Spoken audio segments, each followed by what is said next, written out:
Hey guys and girls, welcome back to another beautiful video on this beautiful channel on this beautiful day. How you guys and girls doing? I hope you're doing great as always. Today's video is going to be fun. We're going to be talking about movement and adding a script to the player. And that script we call a component as well. So this is a core functionality in Unity to change your game objects' behaviors. And the movement we're going to implement is really simple. It's easy to understand and it's going to be really fun. And also you can see I switched up the map a little bit. So what I did was I selected these 5 tiles and I copy pasted them and I moved them 1 unit. 1 unit is a grid cell. So 1 unit to the right and 1 unit to the top. So I just copy pasted these and then I copy pasted them and then I held down left control so that it kind of snaps to the grid and you move them up like this and then copy paste them again and move them 2 units to the left and 2 units to the top. So then you get another platform up here. And these are kind of standards for me right now to know that the player should be able to jump from this tile to here without any problems. Also that the player should be able to jump up walls and there shouldn't be any issues with friction on the side of the walls.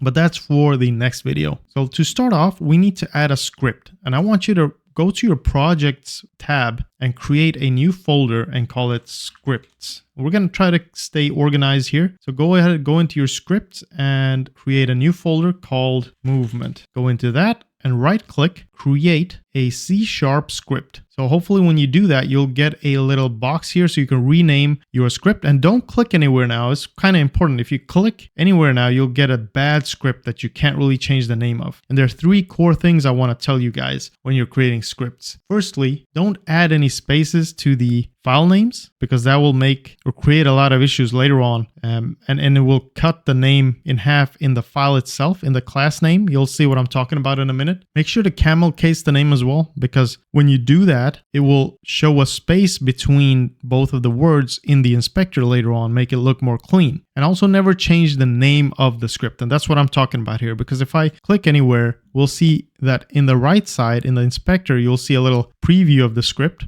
And in the code, the script actually got the class name of new behavior script. And if I change the name here to something else, it's not going to change that for me in the script itself. Now you could go in here and play around with this and change it, but I really don't recommend that. Don't do that. So delete this one like that.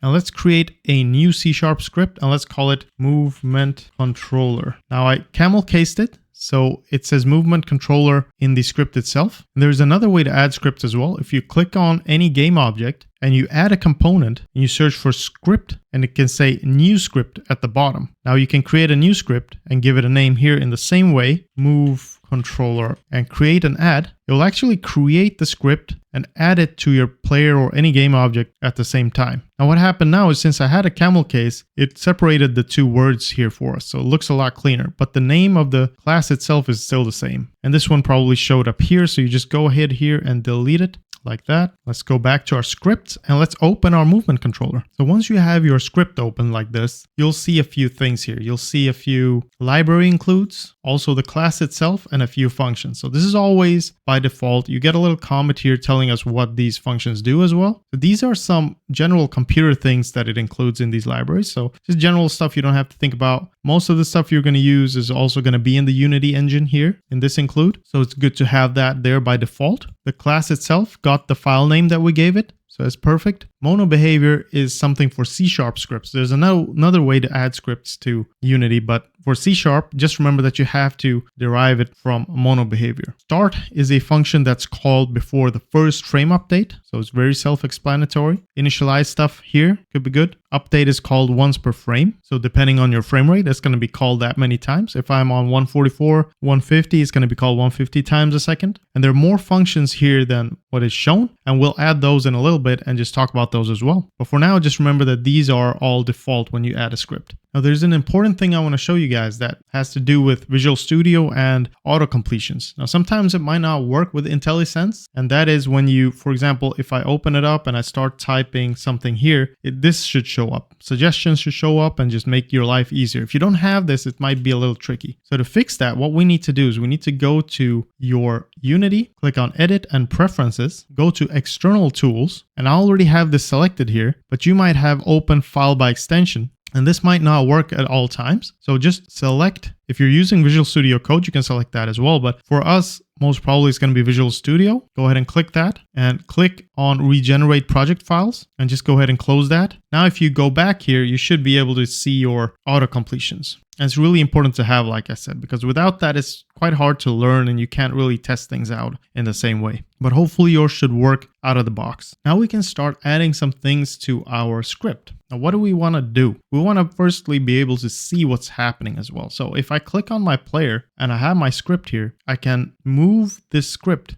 to the add component button and it will put that on my player. Now, there's nothing here to edit, nothing to change like in these other components, but we can control that. We can add those. There's an old component here that I'm just going to remove as well, like that. So once that's done, we'll be looking at this. Let's go back to our editor and let's add something that we can change. Now, since this is movement, I'm probably going to add something like max speed, private max speed or max velocity. Now let's make it a float variable and let's give it a value of 5. Good. Now, if we go back to Unity, it's going to start loading some stuff. And once it's loaded, we should see something here, but we're not seeing anything. And I wonder why. Well, because we created a private variable. Now, private variables won't show in Unity unless you put on something called debug mode. So if I go to my inspector and I click on the 3 dots here, I can click in debug and you'll start seeing a lot of other stuff. And you'll see max velocity down here, which I can't change because it is private, but at least I can see it. And you can use this to debug your character if you have a bunch of private variables that you don't want anyone to change, but you want to be able to see them and see what they are at any given moment, because the inspector reflects whatever is happening in the game at real time. So you might have something here that changes, for example, EXP or HP as the game progresses. You want to be able to see that here, but you don't want people to be able to change that. That's why you have this functionality. But I'll put it to normal again, but it's good to know that it's there. If I want to see and change it here in the inspector, I have to go in here and either set this to public and I go back and I'll see it and I can change it here as much as I want, or I go back and I can set it back to private, but I can use something called serialize field. And what this does is it makes this not public, but it tells Unity that this should be able to be edited through the inspector window. So let's save this and let's go back once again and you'll see that it's on here and ready to be changed. And it gets the default value, as you can see, from whatever you set in here. If I keep this to nothing and I go back, the default value is still 5, but I can remove that. And if you would have done that from the start, it wouldn't have had a default value whatsoever, because there is a correlation from here and here, but this can be set to something else in the inspector and saved, and that will save this particular object's value here. If I create a new one and I had a default value in my script, that would get the default value from start, but then I can change and save that through the inspector. I'll set that to 5 for now and 5 in here as well. So now we have a max velocity for our player, but that doesn't give us much. What we need to do is we need to access the player's components so that we can actually manipulate them so the player moves in the world through the script. There are several ways to move a character. You can just change the straight up transform positions, or you can use the Rigidbody, which we already has, which, like we said before, is a part of the physics system to control the player's velocity and acceleration, like in real life, quote unquote, but more realistically. So I think we'll use the Rigidbody. I'll add another serialize field and I'll say that I want a reference to the Rigidbody the player already has. What I'm going to do is I'm going to say Rigidbody 2D, player Rigidbody 2D, like that. And I'm going to do an initialization of that in the start. So we'll use a function called getComponent. But firstly, I'm going to say player Rigidbody 2D, our variable, equals getComponent, and then these arrow thingies, and we'll say Rigidbody 2D. So this is telling Unity that if this game object has this component, go ahead and get it and place it in this variable. And you will notice one thing, that when I go back here, there's still going to be no Rigidbody in this variable. But that's because when I start the game, when the script starts, that's when it does that. And then it adds that player to that Rigidbody to the variable. And if I stop it, it will be gone again. So what I usually do is I do that, but I also drag this component in here and set it. So we know that this script will be working with this Rigidbody and not any other one. But we have a backup plan. So if we forget that, it does it for us when the script starts. Now, this isn't a C# tutorial. That's why I'm not going through all of these things, but I just really want to tell you guys that if you don't know how to code in C# right now, it might be a good idea to check that out first. because we're going to be doing a lot of coding. But basically, you just need some basic understanding. You need to know what a class is. You need to know what a variable is, what a type is, and some modifiers here, and what a function is. If you know those things, you should be good to go. But for us, we're just going to go ahead and go through this, and hopefully you'll pick anything up that you need to know. I'll try to explain it as best I can as well as we go along, but these things are quite basic and you should understand these before you start this tutorial. So to actually move the player, we're going to be using a functionality or a function called getAxis. And that's something that we're going to talk about, and I'm just going to show you where you can find all these things in a minute. But let's just go ahead and code this first, and then we'll explain it. So firstly, what do we want to change when we're moving? We want to be in the update function because this is what's called per frame, and this will be running continuously as our game runs. So we want to change something in the player Rigidbody 2D, which we just got. What do we want to change? Well, that has something called a velocity. Now, when you have a velocity, it will be 0 from the start, right? Well, if the player is falling down, it's going to be positive in the Y direction. And then the velocity is going to be 0 when the player is completely still. But we want to manipulate the X-axis. So we want to move from left to right. So what I'm going to do is I'm going to say, or we're going to change both, but I'm going to explain why. So we're going to do a new vector 2. So velocity is a vector 2. If you hover on it, you'll see it's a vector 2. So we'll create a new one to override that, and we'll give it some values. So firstly, we'll give it the Y value just so you understand. So player Rigidbody 2D dot velocity dot y, and we're giving it that which it already has. Why are we doing that? Because we don't want to change this. We want to keep the y velocity whatever it is at this moment, so we don't want to change it. That's why we're just giving it itself basically. But the X one, we do want to change. So presume it's 0 right now, but we want to change depending on what button we're pressing and using the max velocity. So to do that, there is an input class here, and we'll say getAxis, not getAxis raw. Be really careful. Use getAxis, and I'll explain why in just a second. We'll do that. And then in here, make sure to type this correctly, horizontal. Once you do that, you should have some type of movement for your player. So if we run this here, it should run, and the player is moving slowly, but the player is moving. And it's moving up to a maximum speed of 5. And I can change this in real time. While we're playing, I can give it 10. So I forgot to do one thing. What you need to do here is to multiply this axis that we're getting with whatever speed you have. So I'm just going to say max velocity here.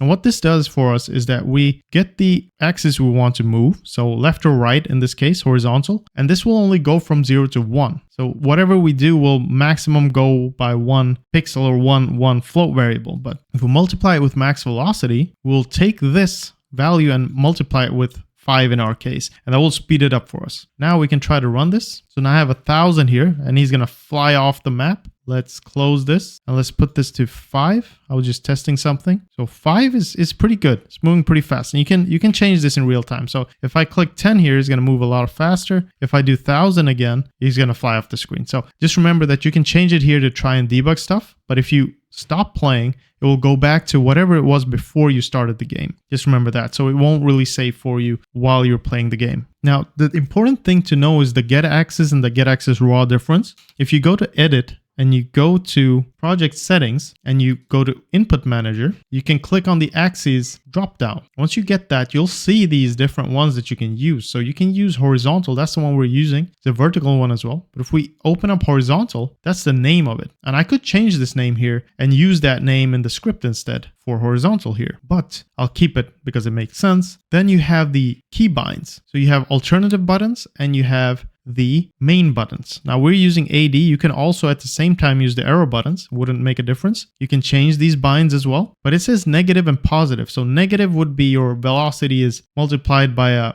minus value and it would decrease or increase in the left direction, however you want to look at that. And the positive is the right. So your velocity will increase to the right. And then you have something called gravity. Now this is very important, and this dictates how fast it goes from 0 to 1. And there are a few things here you can play around with just to make it feel better, but I would leave it at this just now, and we'll talk about that when it gets more active. Just remember that it is here. But the main difference between getAxis raw and getAxis is that the raw version goes from 0 to 1 instantaneously. So it doesn't use any kind of a interpolation. It just goes from 0 to 1 instantly. And you want that sometimes, but not in our case. If we want smooth movement, you don't want to do that. So just to show you how that works, I'm just going to use get access raw here now. And we're going to go out, let Unity load, and then we're going to run the game. And this is the player moves instantaneously. There's no smooth movement. It's just continuously, or it's instantaneous. So it could be good in some cases, but for us, it just doesn't work. It's too snappy. Now to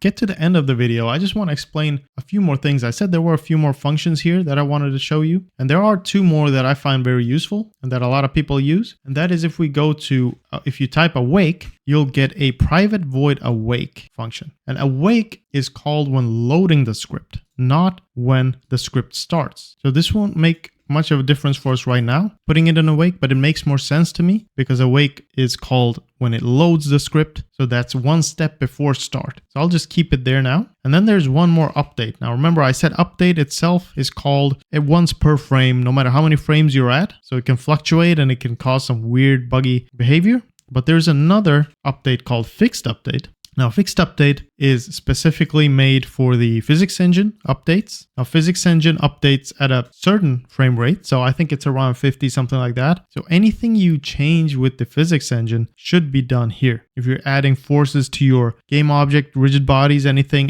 to do with physics should be here. This is a fixed frame rate update. While in update, it could go either way. There's one thing I want you to change on the player, which is the way the physics interacts and the collider interacts with the world, or the rigid body interacts with the world. So what you saw there was that the player kind of goes into the ground and bounces up. I don't like that. And that's because the collision detection is set to discrete. I want it to be continuous so that it updates continuously and doesn't try to do anything weird and try to optimize on its own. Now it won't bounce up from the ground. And it looks a lot more clean, looks a lot better and smooth, basically. And I want to set on interpolate here because it makes the movement of the sprite a lot smoother. I don't know if you can see that in the video, but it gets a lot smoother and it interpolates the values between two frames. It makes it a lot nicer. So that's it for this video. We can move our player now. Simply, there are different ways to move the player, but we'll just go with this because it's quite smooth and easy.